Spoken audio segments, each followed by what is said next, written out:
comes to mind when you hear the word tithe? Is it an offering plate, a church budget, a duty, maybe even a little guilt? Well, what if I told you when God commanded Israel to tithe, he wasn't picturing a donation, he was picturing a feast, a celebration, a family gathering filled with laughter, food, fellowship, and joy. In fact, God literally instructed his people to take part of their tithe and enjoy it in his presence. Why? Because giving wasn't designed merely to support ministry. It was designed to teach God's people to trust him, celebrate his goodness, enjoy his presence, and invite others to the blessing. Well, somewhere along the way, we've begun to think of giving as losing. But Moses wanted Israel to see giving as gaining. Hi all, I'm Lenny Esposito, and today we're going to discover why God turned giving into a celebration. That's coming up on this. Come, let us reason together.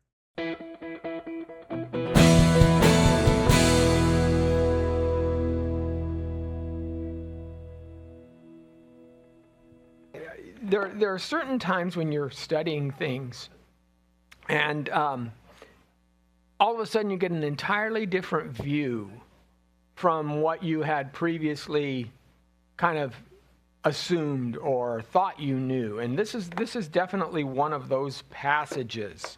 It's surprised me even. This is new stuff even for me.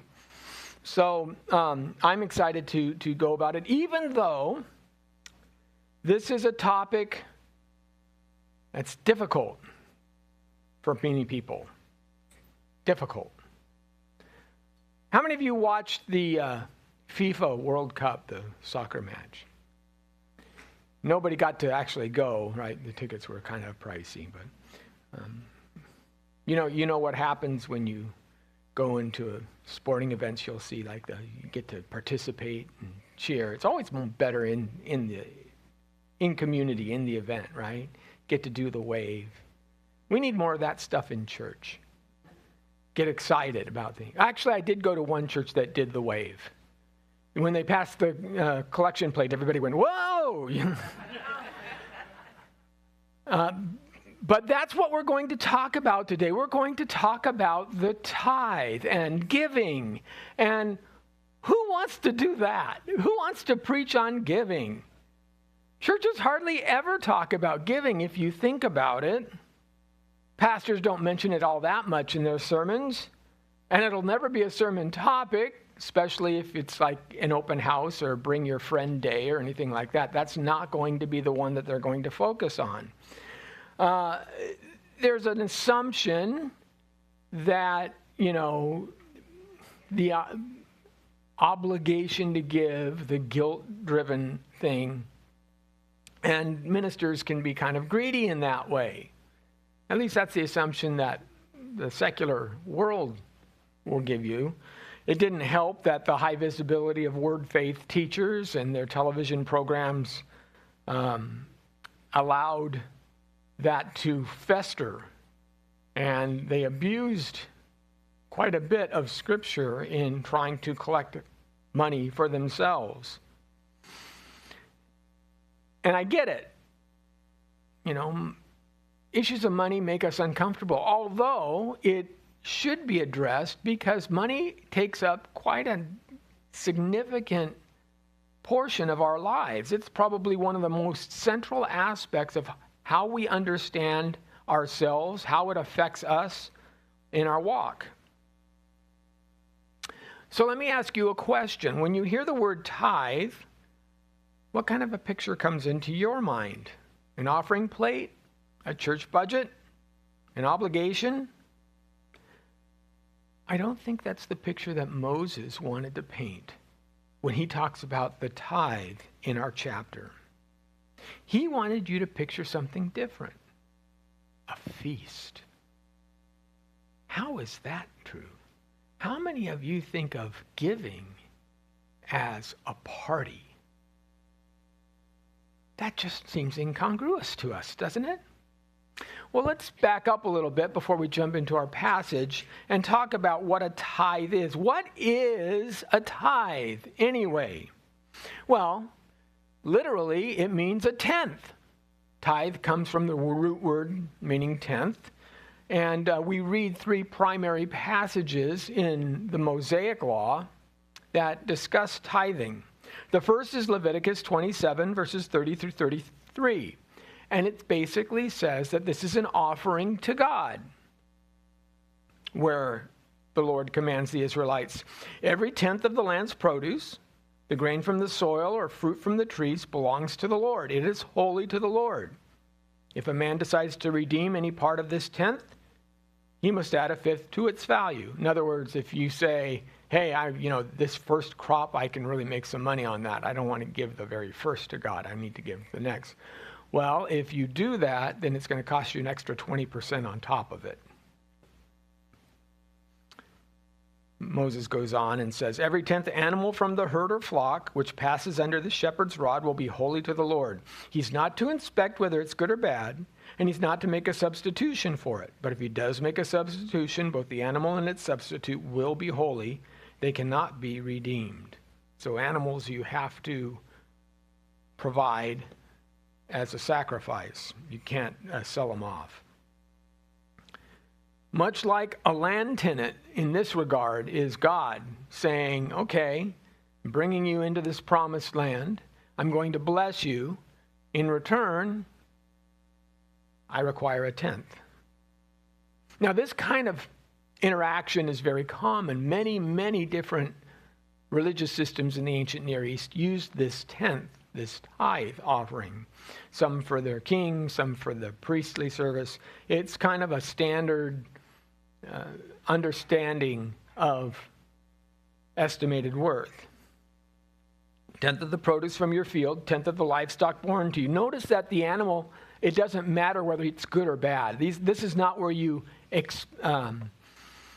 examine the animal for no blemish or anything like that. Those are different offerings. Those are burnt offerings and guilt offerings. Those are separate from the tithe. The worthiness of the animal is just simply every tenth. 1, 2, 3, 4, 5, 6, 7, 8, 9, 10. That one's God's.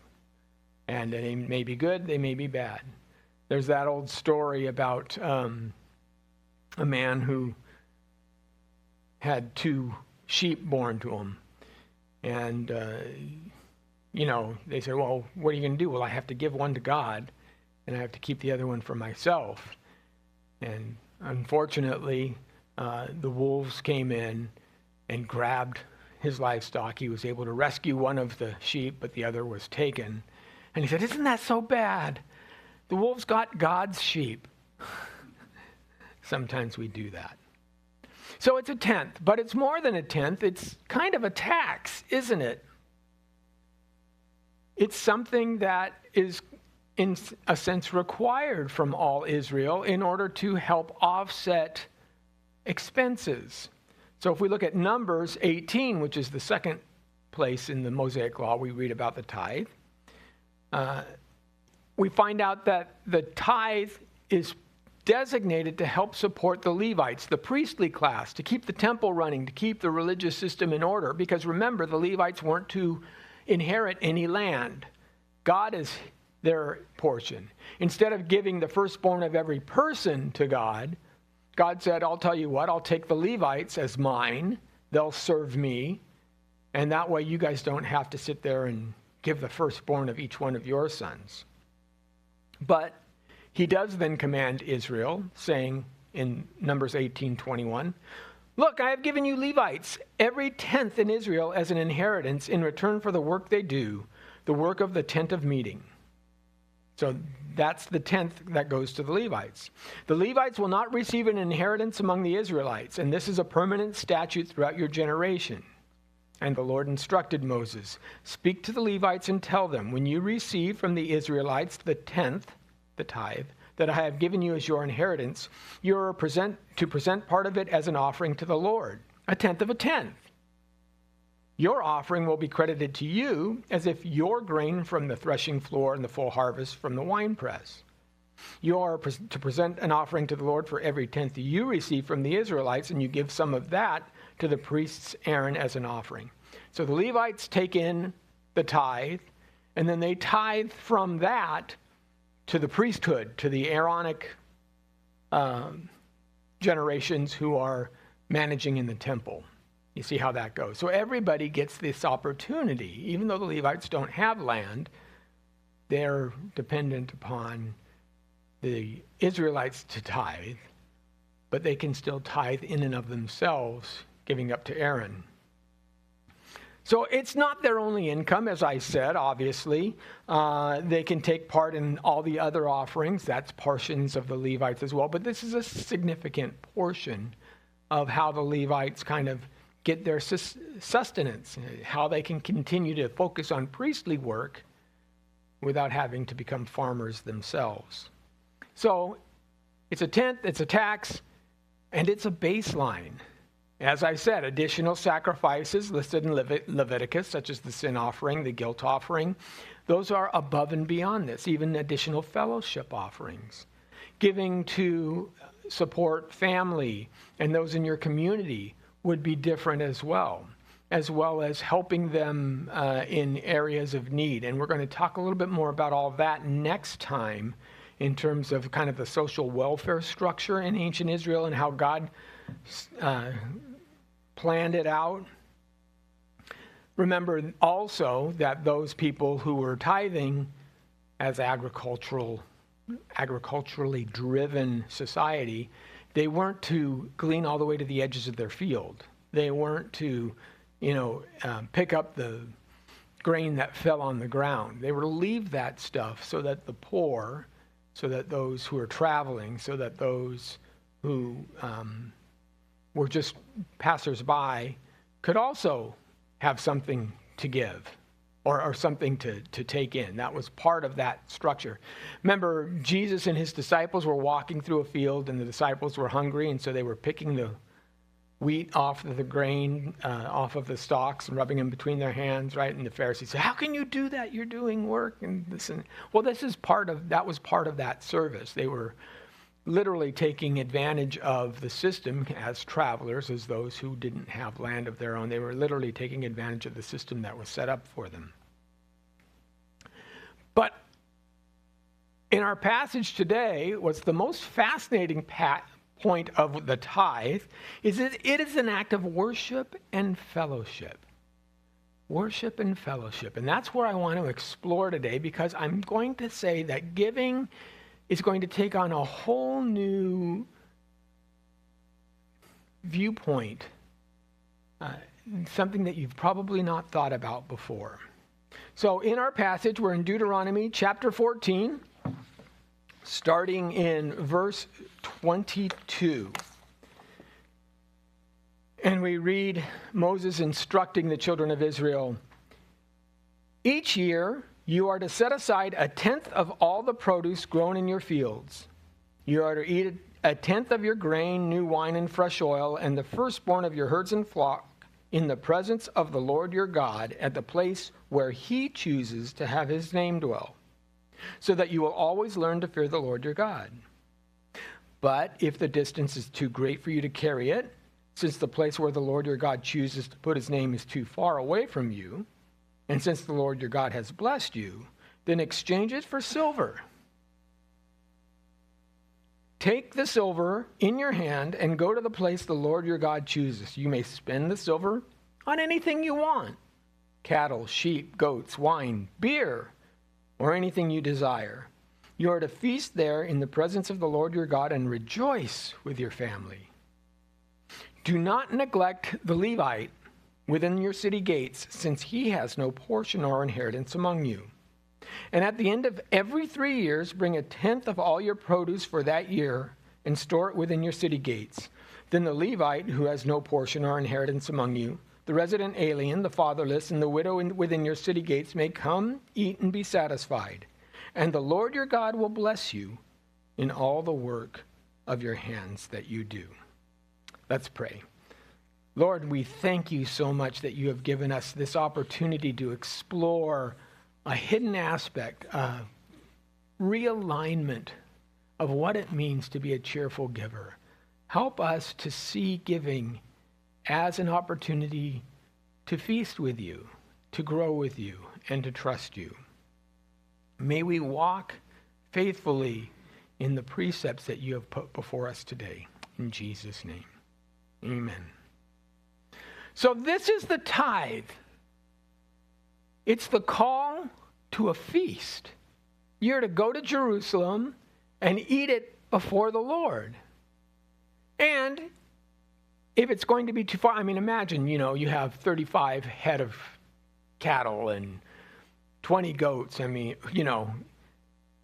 and you're supposed to make a 900-mile trek down from the north of Israel down to the temple, right? That would be pretty tough to do. So they say, Moses says, okay, if that, I recognize that that's going to be hard. And then how do you haul all the grain? I mean, there are no, trains or semis to pull all that stuff along. Well, here's what you could do. You can sell it off, grab the silver, and then when you come to Jerusalem, you get to buy the necessary components for your feast there and bring it on in. And note how Moses specifically says, and it can be what you want. It can be, if you're not a big venison guy, or if you're not a big, mutton lover, buy the beef, right? Just avoid the bacon. That usually wouldn't work well. But other than that, buy what you want. And make sure you're ready to partay. It's really what he's saying. And then come and sit down with me and we will feast. And we're all to do this together. Now, there were 3 appointed times where Israel was called to come to the temple. Passover, Feast of Weeks, and the Feast of Tabernacles. One happens in spring, one happens in the middle of summer, and one happens in fall. So the Passover, most of us are familiar right around Easter time, right? Feast of Weeks happens the first day after the 7th Sabbath after Passover. Right? Yes. The first day, so there's 7 Sabbaths, 49 days. And then the first day of the week after that is the Feast of Weeks. 50 days. 50. How would you say 50 in Penta? So the same day as Pentecost. And then, of course, the Feast of Tabernacles, where Rosh Hashanah, you have the whole year-end thing, and the day of Yom Kippur, Feast of Tabernacles, leads up to that, and that's in the fall. And each one of these actually does correspond to a Jewish harvest season. The barley harvest happens in spring. The main grains come in the summertime. They're usually pulled in by Feast of Weeks. And then you have the full harvest gathered by fall, where the whole cycle begins to recur again. So you could do it in any one of these 3 days, these 3 feast days. You could bring this here. Most Jewish people, obviously, because you have to trek to Jerusalem to do this, they wouldn't do it at, I guess you could do it at some other time, but probably what's going to happen is everybody's going to come in kind of around the same time, right? You've got to make the trip. You might as well combine it all together. But what this does then is this is a signal and a celebration of the uniting of Israel and God's delivering them from the clutches of slavery into the promised land. In fact, J.G. McConville, in his commentary, says this: the envisioned celebration basically, is a further example of the united Israel rejoicing before the Lord as a symbolic representation of its nature as a chosen people. Now, if you remember Deuteronomy chapter 12, we talked about this a little bit more, where you are to come before the Lord in his temple. You're not to worship on this hill and not to worship on that hill. That's what the pagans do. They get to work with God whatever way they see fit. No, you are to come to the temple because that's where God dwells, and God wants to see you in his presence. And it's a celebration of God. It's a celebration of his blessing. In verse 24, the feast is to take place at the place where he chooses to have his name dwell. It underscores the idea that this isn't simply a tax. The tithe isn't simply about just supporting the Levites. It's not just perfunctory, right?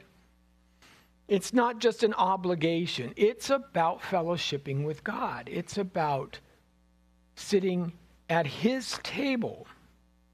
And again, as I said, God built in allowances for those who are traveling from afar. He wants it to be easy for you to come and fellowship with him. Verse 26, you may spend the silver on anything you want, cattle, sheep, goats, wine, beer. That word beer is actually a Hebrew word. We're not sure what kind of drink it's talking about, but it seems to be some kind of strong alcoholic beverage. Although it's never been considered okay for you to get into wanton drunkenness, there does seem to be a recognition that there is a certain amount of, vive de jour, love of life, in having a brandy after dinner kind of thing. That's the idea. But although a Nazirite would be precluded from having any kind of alcohol, it's part of the Nazirite vow, it wasn't that you can't have any alcohol at all in these kinds of settings. The whole focus, therefore, of this idea is joy of fellowship, and it's to be inclusive. One of the problems that the Levites have is they don't get to see the direct blessing of God through his abundance of providing, fruit in the field. C.S. Lewis, interestingly, in one of his writings on Mere Christianity, noted this. He goes, when you see a beautiful garden, you're impressed with this. And you know that there was a gardener there who had to sit and work and till the field and pull the weeds and make sure to trim back the bushes, to prune the plants so that it would flourish and be beautiful. But when we think of this, we don't give all of the credit to the gardener, for we recognize initially and immediately that when you look at the field, it is the rain and the sun and the aspects of nature in their natural realm that allows that field to blossom, right? So we see a beautiful field, and we as much thank God for the beautiful field as recognize the work that the handkeeper did, that the landscaper did. But it's not the landscaper primarily, for if there was no way for the seeds to grow, it doesn't matter what the landscaper does. In fact, the landscaper's contributions are primarily negative. He takes away the weeds. He takes away the pests. He takes away the branches that are growing frivolously, trimming them back.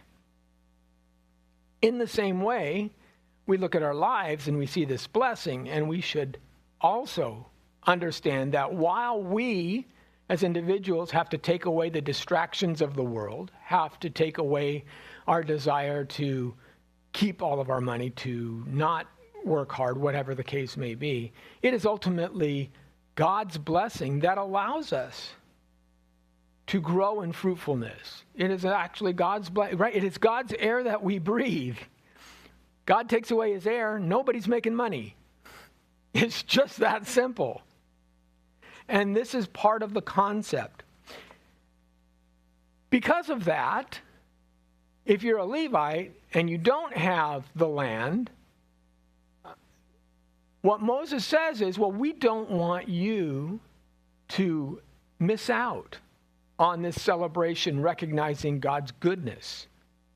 So therefore, part of your tenth will be brought into the Levites. And in verse 28, he makes a point. At the end of every 3 years, bring a tenth of your produce for that year and store it locally within your city gates, because you have local Levites. You have local people who are, say, foreigners who don't have land. You can't buy land in Israel unless you're an Israelite, right? Each tribe gets an allotted portion. So you don't get that as a traveler or a wayfarer. It says the resident alien, the fatherless, and the widow within your city gates. How do they get to join into this celebration and sit and feast with God at his table if they don't have the land? Well, we will make provision for them. So 2 years out of the 3, you go to Jerusalem. The 3rd year, you bring it locally. And then that allows the local folks who don't otherwise have this provision to also be able to come in and have the same experience. So you see the inclusion of others in this point of view, which is really interesting. McConville again says the final provision for the tithe is remarkable because it finds no point of contact with other tithe laws in the Old Testament, and because it provides for the use of the tithe without ever even coming into the sanctuary, right? It's stuck at the local gates. So it's not like the tithe is mine, God says, right? This is the idea that most of the world has, is give it all to me. What's yours, I deserve a portion of it. Well, not deserve in the sense of I want it, but deserve in the sense of it's appropriate to give it. And what it does is it sanctifies. Now, it does say that the priest, the Levite, has to come and give an account of that tithe. He has to basically appear at the sanctuary and say, yes, we did take this locally, and I pledge to God that we used it in an appropriate way. So there is a holiness aspect still to that tithe that's recognized, but it doesn't have to physically pass through the temple coffers. Christopher H.J. Wright says this pattern of tithing is really the pattern that we see over and over again in Deuteronomy. Whether it's how you worship, whether it's what you eat, whether it's how the land's divided, it's all the same. It's God comes first, blesses you, delivers you out of slavery, gives you a land, whatever the blessing is. Grace is experienced in the blessing.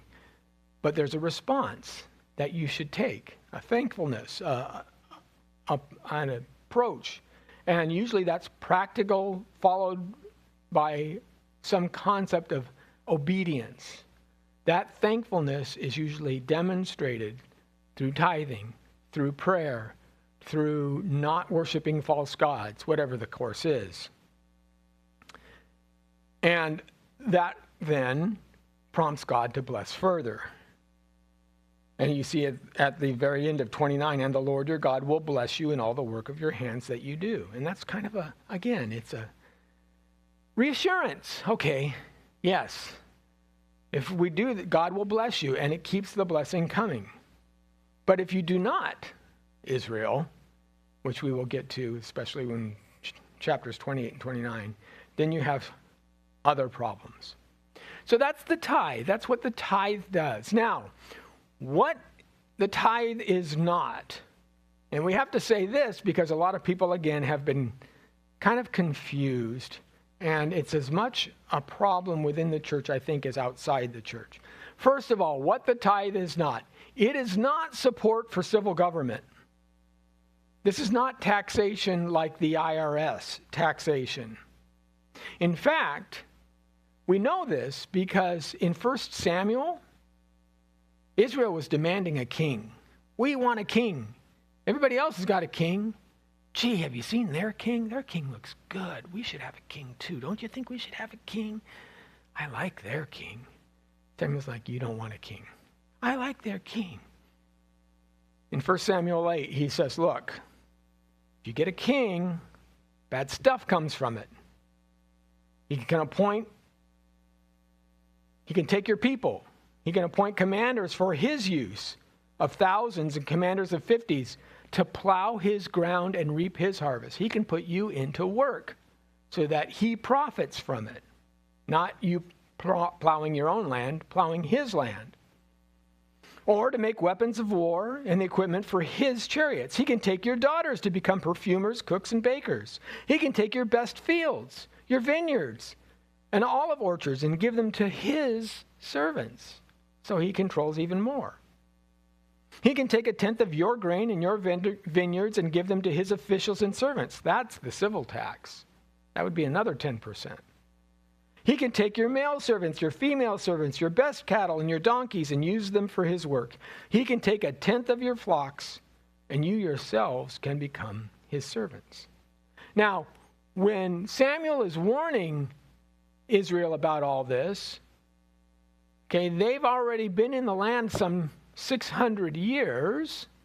The tithe that we're talking about in Deuteronomy 14, and that's already been running. That's been running ever since Israel got into the promised land. So when he says he can take your best fields, he can take another 1/10, he's talking about on top of. And of course, if you read how once Israel did get their king, in fact, the passage is fascinating because they immediately follow this up. But we want to have a king so we can be like all the other nations, is what they said. And in Deuteronomy, the whole point is, no, you're not like all other nations. You're supposed to be different. Okay, you want it, you got to pay for it. So it's not a support for civil government. Your tithe is not that. It's not a triple tax either. Some people have mistakenly, I think, assumed that there are 3 taxes. There are 3 tithes because the tithe is mentioned 3 times. And it seems that each time that it's mentioned in a different way. Right? So that would be a 30% of your total earnings. You see, people here complain about a top tax rate of 29%. Well, isn't that what Israel did? You have the Leviticus tithe, you have the Numbers tithe, and you have the Deuteronomy tithe. That's 30%. Yeah, I think, though, that the tithe that we talk about in those other places it's all the same tithe. It's all the same 10%. But the reason why they're mentioned differently is the emphasis, the underlining of what that is to be used for is different. So, for example, the emphasis on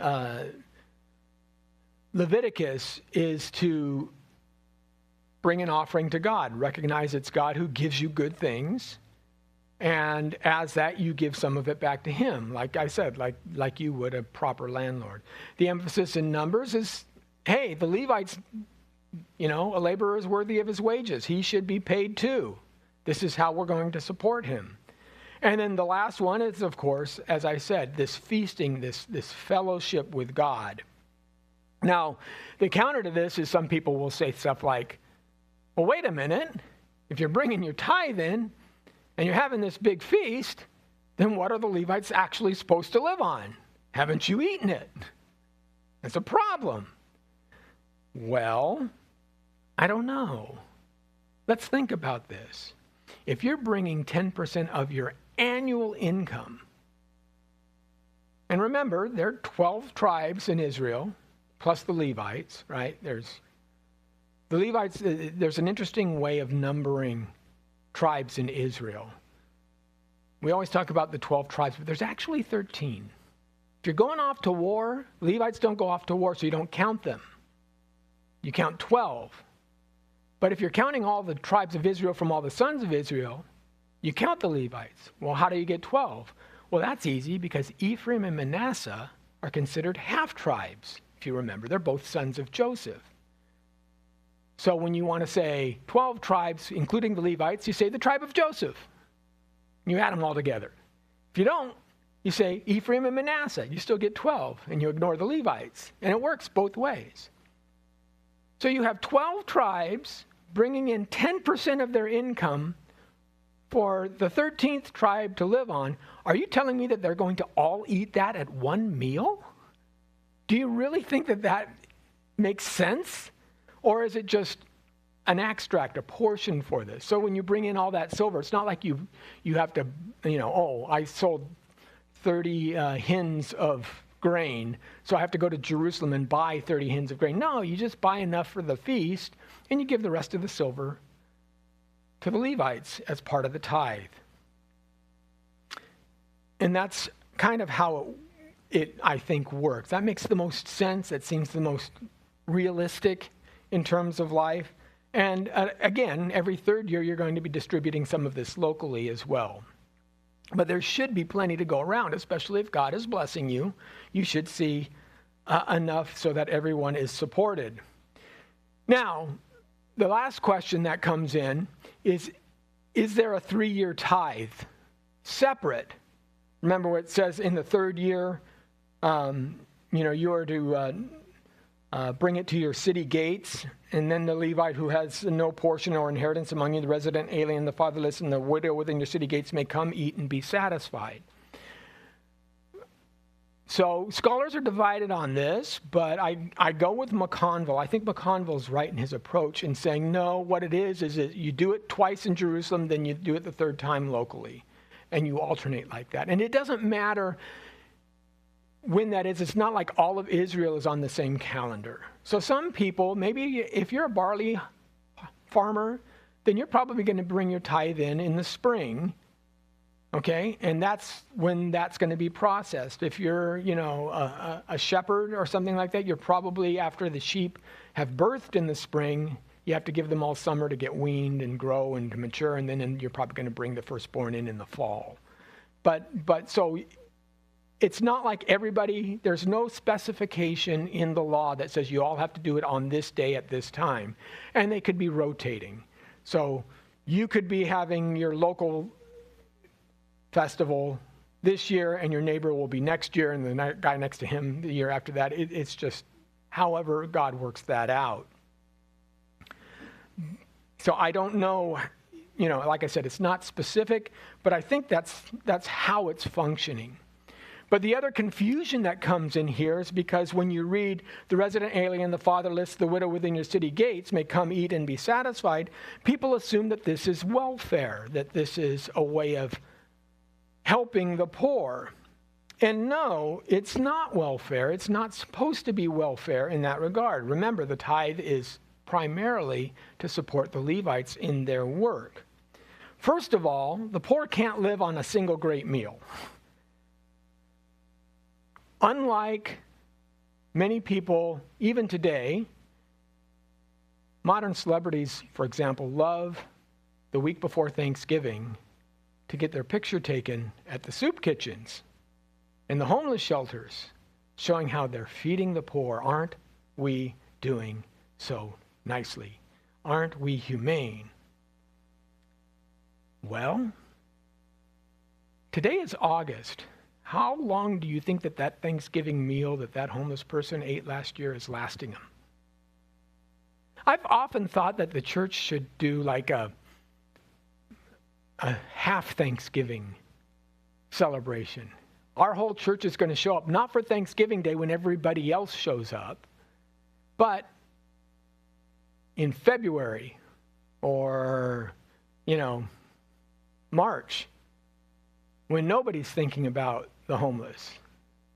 Wouldn't that be a blessing? Because come Thanksgiving, the soup kitchens and the homeless shelters are overflowing with gifts of food. Matter of fact, in the UK, there's a tradition of Boxing Day, right? Everybody knows who Boxing Day is? It's not Muhammad Ali's celebration. Boxing Day is called that. It's the day after Christmas. Because on Christmas, you have your family feast, and all of the royalty and all of the aristocracy would feast on the most wonderful repasts. And of course, when you have a feast, there's always more than enough. So what do? Well, they box the leftovers, and they take them down to the poor people and give them the leftovers on the 26th. Boxing Day. That's where that phrase comes from. Oh, isn't that charitable of me? Here's my scraps. I really love you people. I think this kind of concept can sometimes even unwittingly invade Christianity. And I don't have, I'll talk more about this next week. But I worry about things like short-term missions trips or the mass dumping of clothing on third world communities. One of the things that we joke about is, if you've ever watched a sporting event, and be it the Super Bowl, the NBA Finals, the Stanley Cup, as soon as that contest is over, everybody's throwing on the hats and the shirts that says World Champions, right? Well, that means that they had to have been made already. So here's my question. What happened to the losing team's shirts and hats that say World Champions? Oh, those all go to like Haiti or Ghana or something like that. There's somewhere there's a kid in West Africa walking around, with a world champion shirt from a team that has who lost the titles. And you see that over and over again. It's like that's, and you wonder if somebody ever visits there and goes, what? What do you mean? But again, I'll talk more about some of the problems that can come up with short-term missions and things like that. Because one of the things it does is it robs the local economy. So if you get 5,000 T-shirts dumped into you, if you're the local tailor, how much business are you going to get? Yeah. Oh, no, we're giving them for free, aren't we nice? And the local tailor's going, yeah, but I require customers in order to make a living. So it's not welfare. The feast itself is focused on worship. Again, there are other mechanics that require the children of Israel to help the poor. Don't glean to the edges of your field. There's debt relief, which we'll talk more about next week as well. And corporate welfare ultimately is different than charity, Christian giving. Because first of all, it has no sacrifice, right?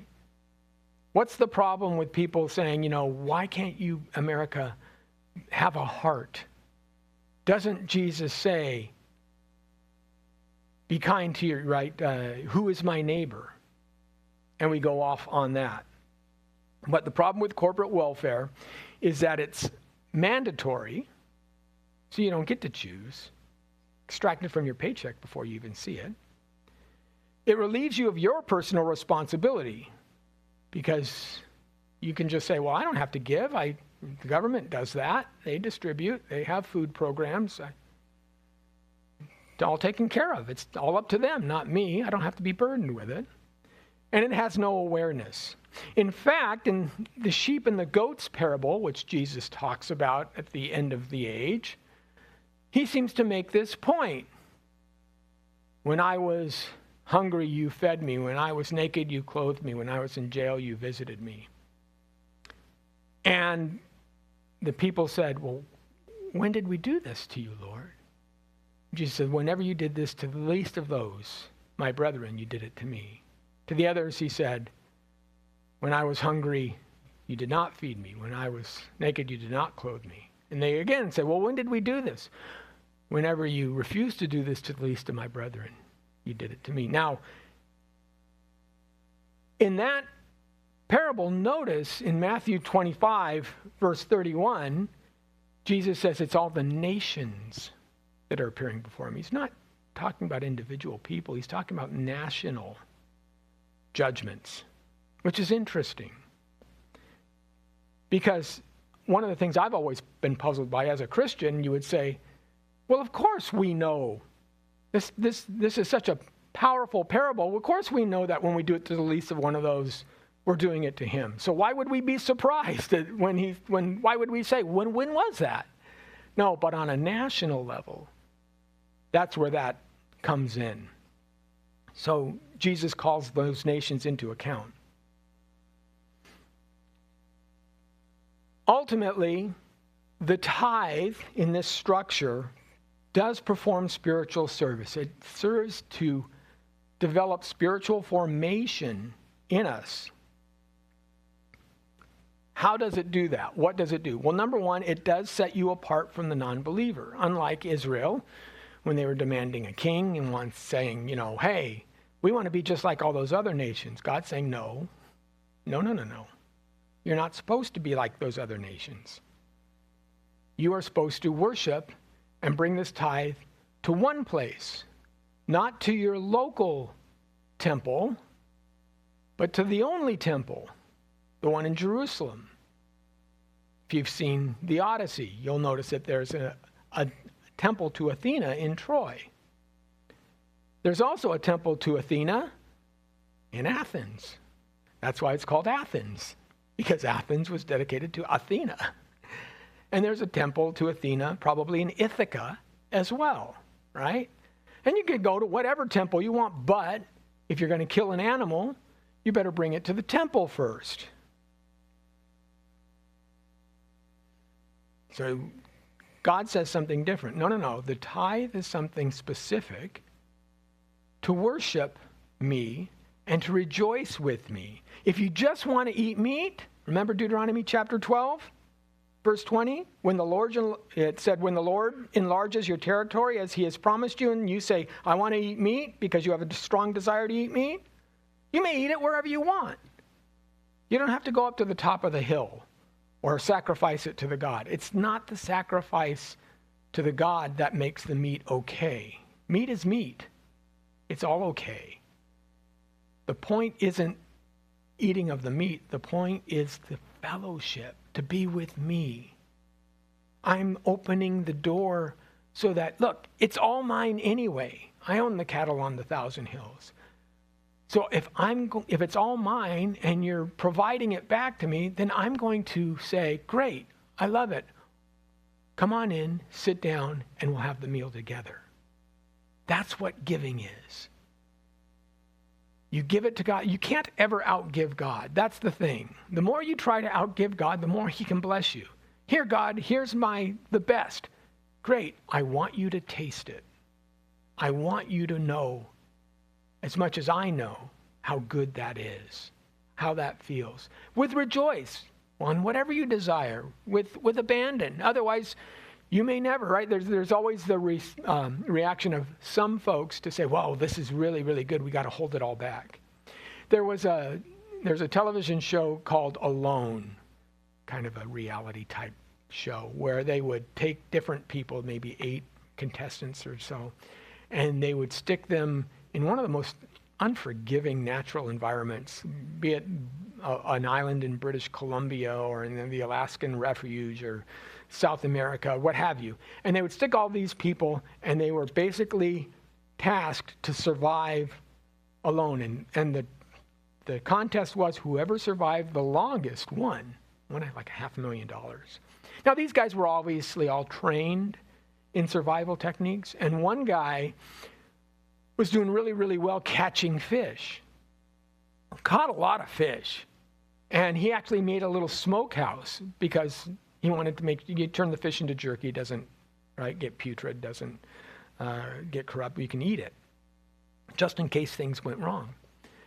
And one of the things they do in this, because, it's a show, is they have medical checks. They actually have a medical team come in once a week and check on these people. Otherwise, they see no other living soul. And they came in, checked on this guy, and they said, well, you're far too undernourished. We're going to have to pull you. You're going to have... And he's like, but I've got food. I've got all this fish stored in. He was so worried about running out, they would only eat like half of a sole of fish every day or something like. He was just basically rationing himself into starvation. And sometimes we can do that. It's actually a form of greed when you say, I got to hold on to this. God may not deliver next year. And in this instance, he was lamenting the fact that I could have won because I had all this supply, and yet I rationed myself to death. And I think one of the things that God does with this feast is he says, I want you to experience the joy of it. Note that giving isn't a bad thing. You get to experience the best of the best as well as me. So it sets you apart from the non-believer. It's intentional.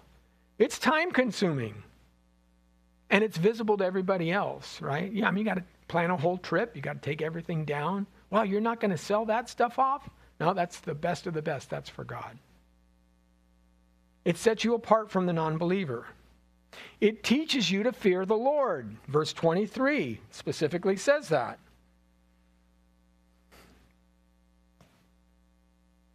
Bring it to the presence of the Lord your God at the place where he chooses to have his name dwell, so that you will always learn to fear your God. To respect him. God, you gave this to me. I'm giving it to you out of respect, out of appropriate response. To recognize that he's done this. It is his blessing. It is his hill. It is his rain. It is his sun.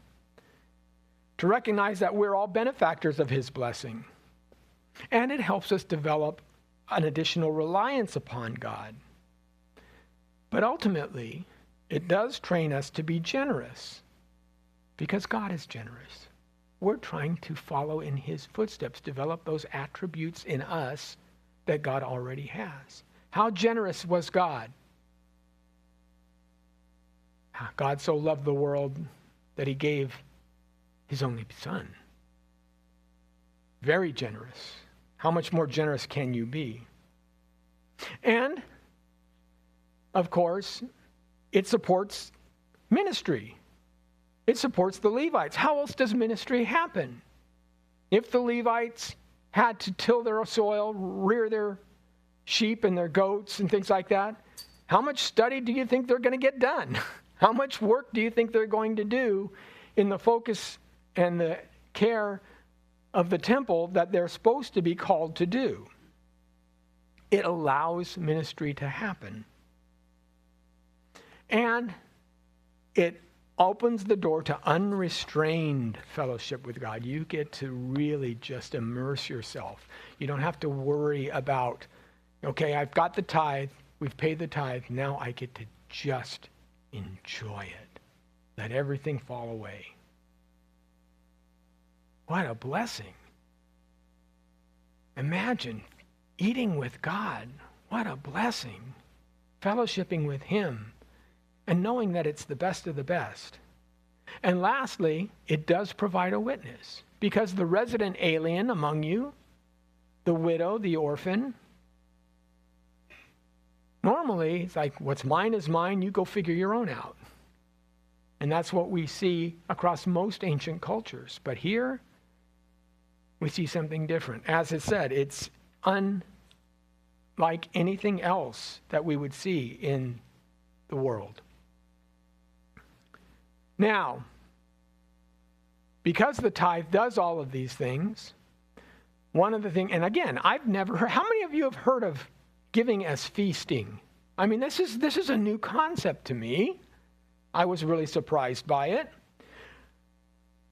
But part of my surprise comes from kind of our misunderstanding of the idea of charity, of love. We use the word so loosely. In the King James Version, of course, the word love, right? There are three, faith, hope, and love, but the greatest of these is love. King James Version would read there's faith, hope, and charity, but the greatest of these is charity. In fact, Schoolhouse Rock in the number 3 song says that, faith and hope and charity. Now, how come charity and love are synonymous? How'd that happen? Why did the word love become charity in the King James Bible? The Greek is agapeo, agape type love. And the translators in Elizabethan England recognized that Christian love is different than worldly love, and they wanted to make that point. Caritas was how they understood it. And I think I've said this before, but it's worth repeating, that worldly love, the word love is bantered about so often in our society, and the word charity, that it becomes really meaningless. It's foggy, it's undefined. Love is love. You should just love one another. All we need is love. We sing about it in all of our songs, right? What does that mean? I mean, like, really, what does that mean? What does that mean? Just don't say anything that doesn't upset anybody? Is that actually love? If you said nothing to upset your children, are you loving them? Or are you working toward them becoming spoiled brats? It's foggy, right? It's indistinct. We can pour whatever thing we want the person to do by just saying, is that loving? Sometimes saying no is loving. Sometimes being stern actually is loving. You see, in Christianity, God is love. That's true. But love is not God. At least not the way we use the term. The Apostle John recognized this. For God so loved the world, he gave his only begotten Son. But that's followed up by John 3:19. This is the judgment, that the light has come into the world, and people loved darkness rather than the light because their deeds were evil. So if people love darkness, then love can't be God. God can be love, but love can't be God. There's an idea of selfless love, a giving love, a unique love, a love that costs us something. That's what we mean when we use the word charity. That's what that charity word is. Now today, your Bibles translate it back to love because charity has taken on the connotation of simply giving out of my pocket to somebody else. I'm giving to charity. And that becomes confusion. There is a concept of gift love and need love, and the problem is that we start mixing those. But my picture up here, you may be confused by, and my point is, part of our confusion about love comes from 1 Corinthians 13. Not because the apostle was unclear when he wrote it, it's because it's been abused since then. And the primary point of abuse is that it's been overused in too many wedding ceremonies. 1 Corinthians 13 has been beaten to death in wedding ceremonies. Everybody wants to use it, right? Why? It's so pretty. It shows selfless. Love is this. Love is kind. Love is, now picture, right? How many times have you heard, now put your name in there and see how you feel. Are you doing that to your spouse? Okay. There's some truth to that. But what does 1 Corinthians 13 actually teach? Love never fails. Have you seen the divorce rate lately? Is that actually true? How does love never fail? What does that mean? What does it mean if we were to say charity never fails? Well, here's what the passage actually says. And in the Christian Standard Version, they don't translate it as fails, they translate it as ends. Love never ends. But as for prophecies, remember, Paul has spent all of 1 Corinthians 12 talking about spiritual gifts. Prophecy, laying on of hands, healing, right? Teaching, things like that. As for prophecies, they will come to an end. When we're with God, there is no more need for prophecy. We got it all. For tongues, they will cease. You don't need to witness to another person speaking in tongues. You can glorify God directly. As for knowledge, it will come to an end.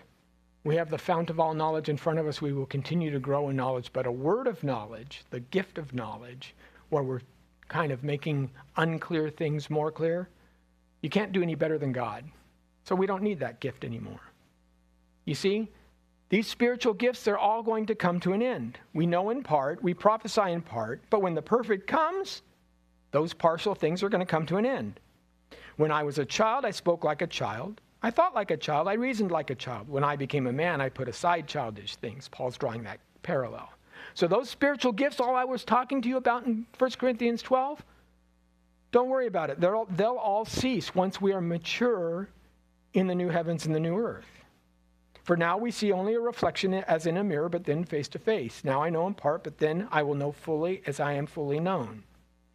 Now these three remain. There are three things that won't stop in the new heavens and the new earth. Faith, we will always have faith in God. Hope, every day we will still continue to see the scars on his hands and in his side and know our past and know that we're forgiven through our hope in him. And love, charity, selflessness, Selflessness to one another won't be a gift that ceases like tongues. Selflessness won't be a gift that ceases like knowledge. Selflessness, because it is the very reflection of God, that type of love will continue forever. For God will always be there. We will always need him, rely upon him, and we will always at the same time seek to lay our crowns down at his feet, give to him, which he then turns around and gives back to us. That's charity. That's Christian love. You see why I say 1 Corinthians 13, when it starts to be used in wedding ceremonies, kind of bends it a little bit. It's much bigger than what you think. 1 Corinthians 13:13 teaches us that charity, a selfless love, is the greatest of all gifts because it will still exist, even in the new heavens and the new earth. And Christian love, unlike the love that we talk about in the songs, is concrete. There's definitive aspects to it. Ephesians 4:28, let the thief no longer steal. Instead, he is to do honest work with his own hands so that he has something to share with anyone in need. That's an amazing verse. It's not let the thief stop stealing because he hurts other people when he takes away their stuff, although that's true. It says, let the thief begin to do good work, hard work, so that he can earn money, because therefore he can then practice charity. He can learn what it's like to be generous, not simply to not be thieving. You see the difference? There's a difference between don't do to anyone what you don't want them to do versus do unto others as you would have them do. One's a positive. One is, if a person asks you to go 1 mile, go with him too. This is the same idea. If the thief is a thief, not only should he stop stealing, he should continue on. In the parable of the Good Samaritan, it was the Samaritan, and again, this is the whole, who's my neighbor? Right? You should let people into our, who's my neighbor? It's used politically all the time. Shouldn't you be doing this? I'm like, wait a minute. The neighbor in the Good Samaritan was the Good Samaritan. This is what Jesus answered that question with. Who is my neighbor? It's the guy who picked up his enemy, put him on his donkey personally, detoured himself to the local inn personally, paid for him, bound up his wounds, took the extra time, took the extra care, not demanded that his local congressman make sure that the congressman's, the government's programs are the ones that are caring for the man lying on the side of the road. Again, as Raymond Brown noted, when we look at Deuteronomy 14, the beginning of the chapter focuses on the dietary laws and emphasizes that because the Lord is holy, his people must be holy. In this section, we see Moses stressing the point that the Lord is generous and his people must be generous. So what spiritual services does Christian charity perform? Well, pretty much the same things. It sets you apart from the non-believer. Your neighborly love looks different. And it is true, if you look at the statistics, that those individuals who are faithfully attending services every week are the most likely to give. And those people who are the most secular actually give the least to charity. That's true. It does teach you to fear the Lord, to respect him, to recognize what he has done. We do all these things, right? To recognize that we are all benefactors of his blessing. When we give, even out of what we don't have, we're recognizing that God is going to deal with it. It helps to develop our reliance upon God and to train us to be generous as he is generous. And it supports the work of God in the ministry. 1 Timothy 5:17-18 says, the elders who are good leaders are to be considered worthy of a double honor, especially those who work hard at preaching and teaching. For the scripture says, do not muzzle an ox while it is treading out grain, and the worker is worthy of his wages. And lastly, it also allows unrestrained fellowship with God. For supporting God's ministries allows you to increase your blessing. Philippians 4:15 through 17, Paul says, when talking about the Philippians, "And you Philippians know that in the early days of the gospel, when I left Macedonia, no church shared with me in the matter of giving and receiving except you alone." None of the other churches contributed, but you guys. "For even in Thessalonica, you sent gifts for my need several times. Not that I seek the gift, but I seek the profit that is increasing to your account. Because you gave." Hey, it's not that I just need the money to need the money. God will provide one way or the other. But that profit goes back to you. That's another gem in your crown, so to speak. And it allows us to witness, of course, to allow us to show others why we care. The Salvation Army, of course, is famous for its soup, soap, and salvation approach. So what's the heart of charity? How do we understand it as Christians? What do we do? Well, quickly. The heart of charity is a sacrificial love of God and neighbor, a celebration of his love and generosity. In 2 Corinthians 9, we of course read the admonition that each person should do as he has decided in his heart. You should give as you are compelled to give, not reluctantly or out of compulsion, since God loves a cheerful giver. Now, you've all heard this idea, cheerful giver. And sometimes people will say things like, well, it means hilarious, laughing and not crying as you hand over the check, that kind of thing. I want you to think of it not just as handing over the check. That's not the point. The giving, and in fact, some of the commentaries I read said that there should be a point in time where we as a church have a celebration for the giving, like the Israelites did. But it should be cheerful in the sense of feasting. I get to experience that closeness with God. It's fellowship, it's rejoicing. It's not just happy for the sake of happiness. Probably the most interesting parallel that I can think of in this, and I would say it's a typological parallel. I'm going to be real careful because it doesn't say this explicitly anywhere in the Bible, but if you think there is a point in time where all of us will come together before God in a celebration and a feasting. It's known as the marriage supper of the Lamb. And you seem to see a parallel between these two, right? In the three feasts, we recognize that there's communal feasting in God's presence. God commands Israel to eat the festival tithe before the Lord. Revelation 19 describes the marriage supper of the Lamb as a great celebratory feast where the redeemed are gathered in God's presence to rejoice over the union of Christ and his bride, the church. And in both passages, you have an emphasis on joyful communal eating and drinking in the presence of God as an expression of the covenant relationship that each member shares in the divine blessing. It's also a recognition of God's provision and abundance, right? In the Deuteronomy 14 passage, it's, again, whatever you crave, whatever you like, just abundance. In the marriage supper of the Lamb, you have a culmination of God's redemptive provision where the faithful enjoy the fullness of their salvation. Nothing is hindering them.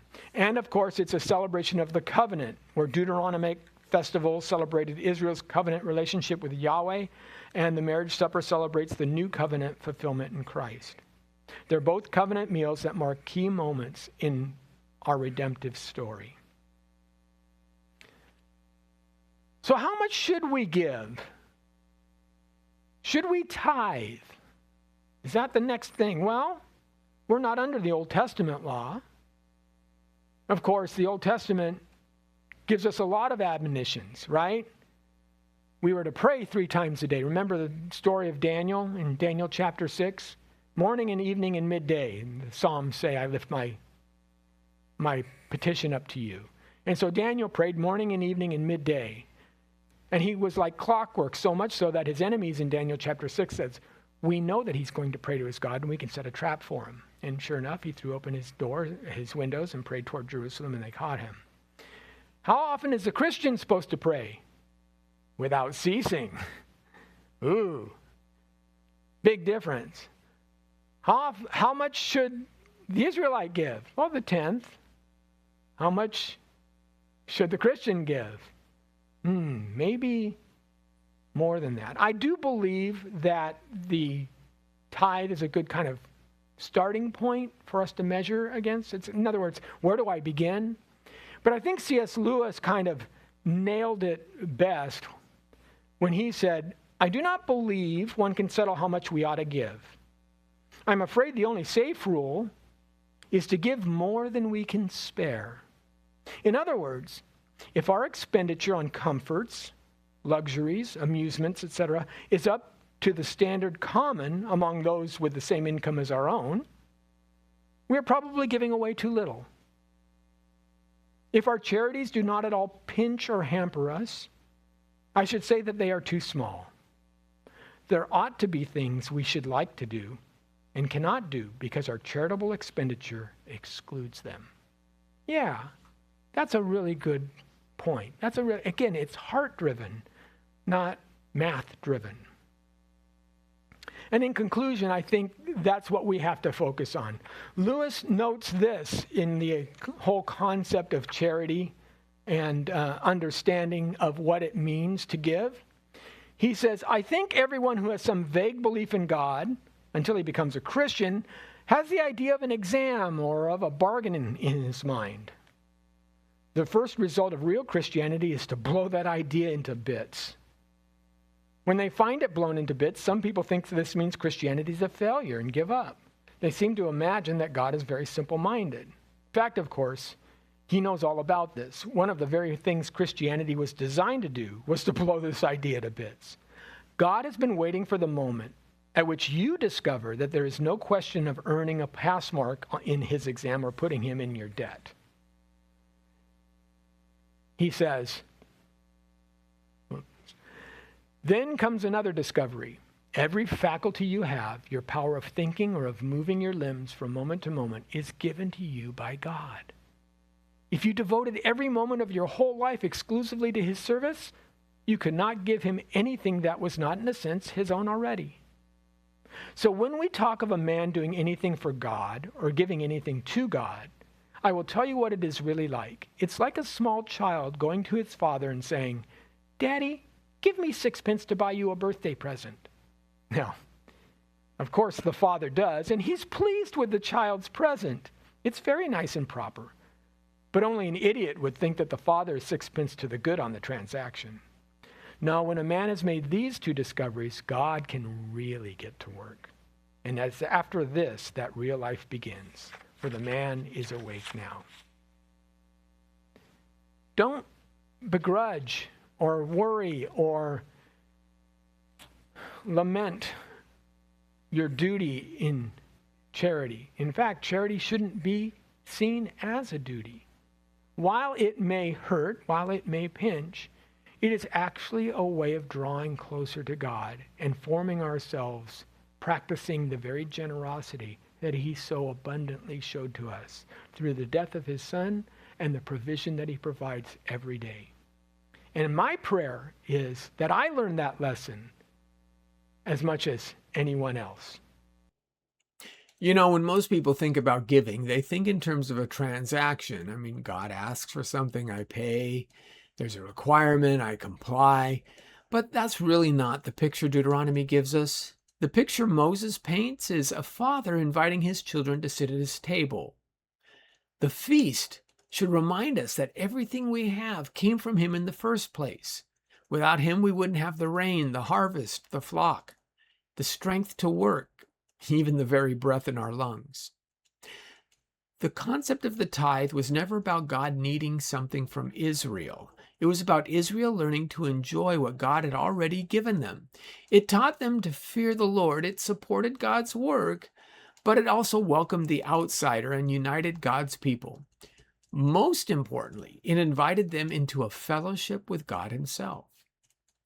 That's why C.S. Lewis did write that analogy, where it's like a small child going to his father and saying, Daddy, give me a 6 pence to buy you a birthday present. When a person understands that everything belongs to God already, giving stops being an obligation. It becomes worship. It becomes gratitude. It should become joy, a feast. And that's exactly what God intended. I hope you enjoyed this episode. And if it's moved you or taught you something, be sure to subscribe and send it along to others. Until next week, this is Lenny Esposito for Come Let Us Reason.